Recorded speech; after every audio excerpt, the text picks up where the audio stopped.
Note to self. This video and its channel are intended for general audience.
There is a dairy beside Thomas's branch line at the station where the lines divide to go either to the harbor or to the junction. Every afternoon, special tanker cars are pushed into the dairy siding. They're filled with milk, and then they're taken to the junction every morning. Usually, Percy takes the milk tankers to the junction on his first train. But because Percy is at the steamworks, the other engines have to do the milk delivery in his place.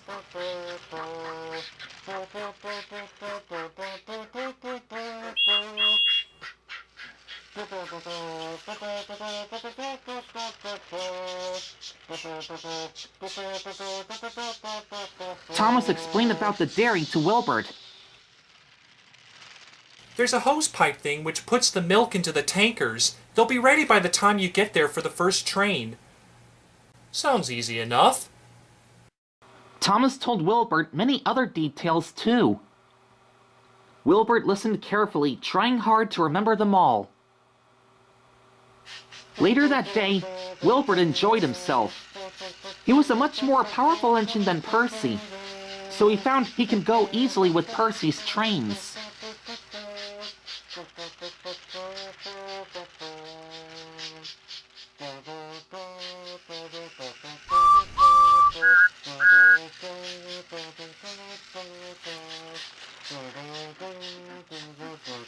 The freight cars behaved well too, which was a help.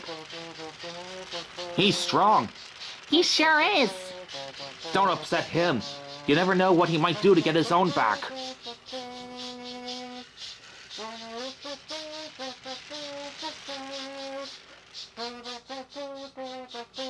Wilbert took loaded stone cars to the harbor.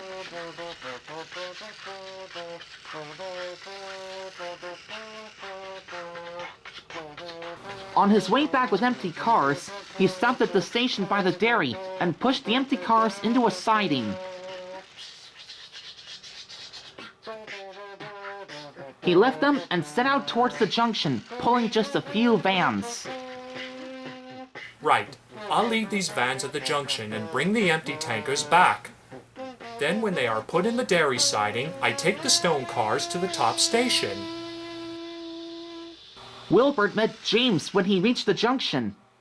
James knew who Wilbert was and asked how he was getting on. Wilbert chatted excitedly about the jobs he had been given to do that day. Sounds like you're enjoying yourself, but it's best to take things slowly at first.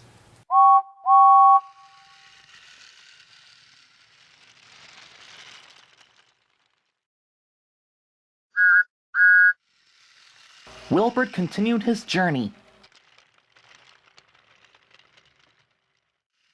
He reached the dairy station safely, but his fireman was worried about water. We should have filled up at the junction, but you were busy chatting to James. Never mind, we'll get water here. The tanker cars were at the end of the train, so all Wilbert had to do was push them into the dairy siding.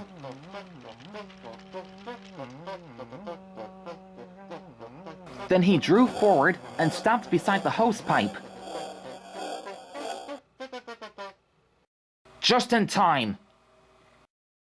The fireman put the hose into Wilbert's tank. Hey, Bob! Do you need anything from the station break room for lunch? Just get me a sandwich with tomatoes. Are you sure you don't want any turkey added to it? Yes, I'm sure I don't want any turkey.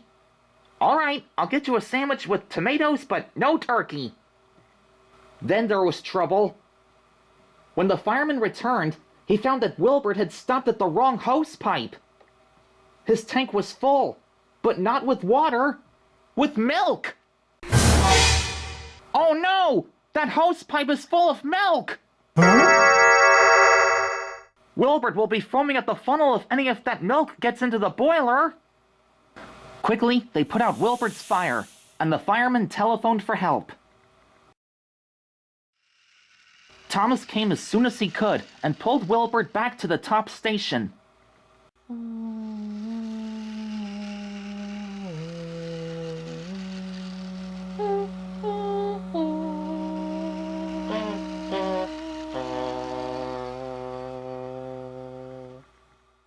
Wilbert's tank was emptied and was given a thorough clean. After that, he was quite all right again. You and Percy make a fine pair. He had the porridge, and you had the milk. Thomas thought it was funny, but Wilbert didn't think so. I think he's making fun of the mistake that I made. I'm sure he's not. I know how much cheeky Thomas can be.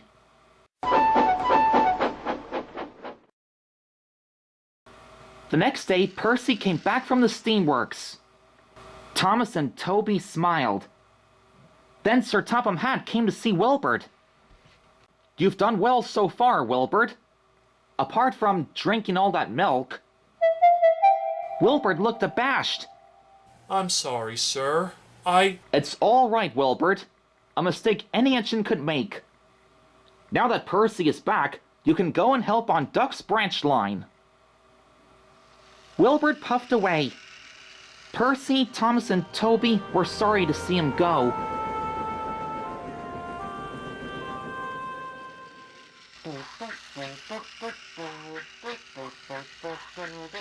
Duck and Oliver made Wilbert very welcome. Hello, Wilbert! Are we glad that you're here at last?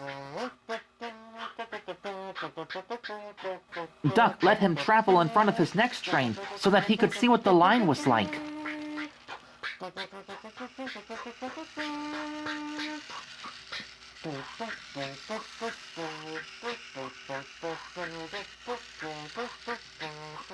Wilbert enjoyed this, but found running beside the sea very different from his sheltered valley in Gloucestershire.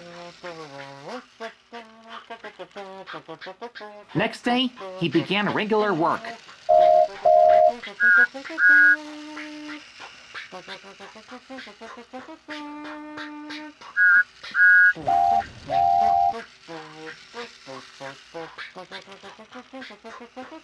During the afternoon, he took some ballast wagons to the loading dock beside the small railway.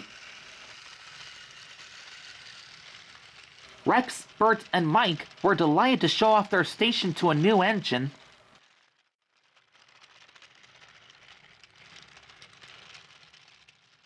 I'd say, Bert, what crawls underground and goes moo? I don't know, Rex. What crawls underground and goes moo? A cowtail pillar! That's a good joke, Rex. Hey, Bert, is there a new engine at the miniature railway? Oh, I don't know. I wonder, is there a new engine at the miniature railway? You mean the new engine who has brought some cars to be filled with ballast from the ballast loader? Oh yeah, that engine. He is new, but he's not miniature.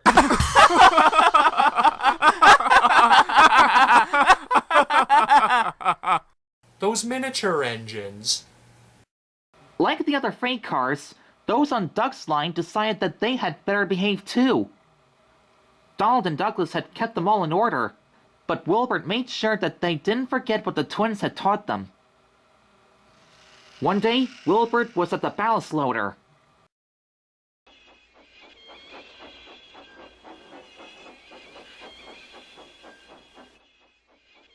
When he tried to pull some full cars away, there was a loud crack.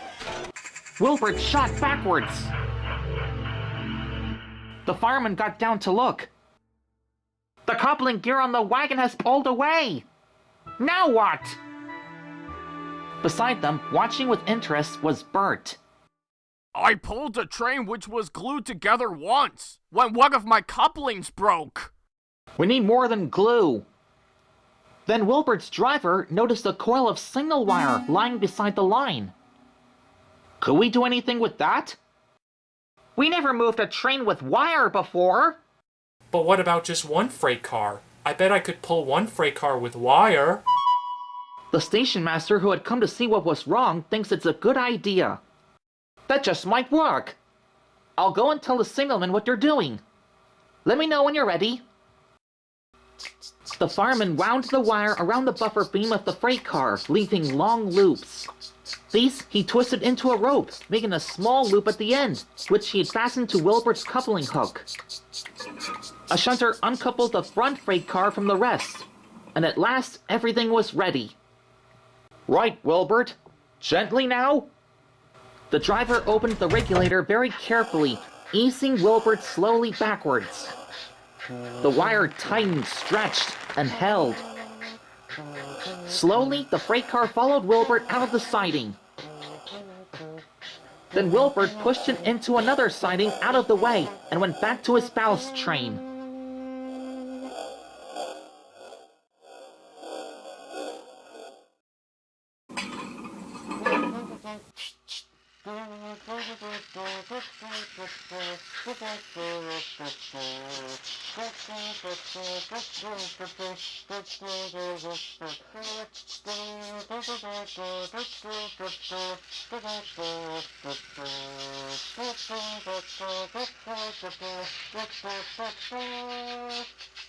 This time, there was no trouble.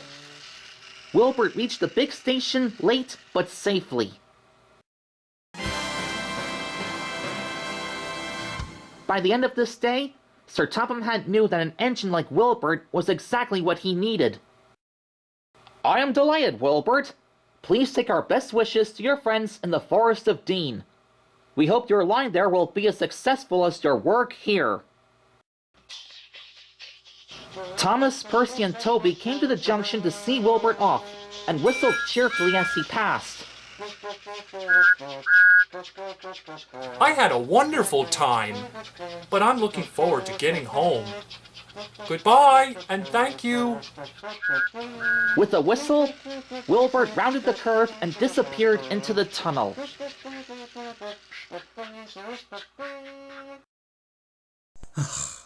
I wish Wilbert could stay a little longer.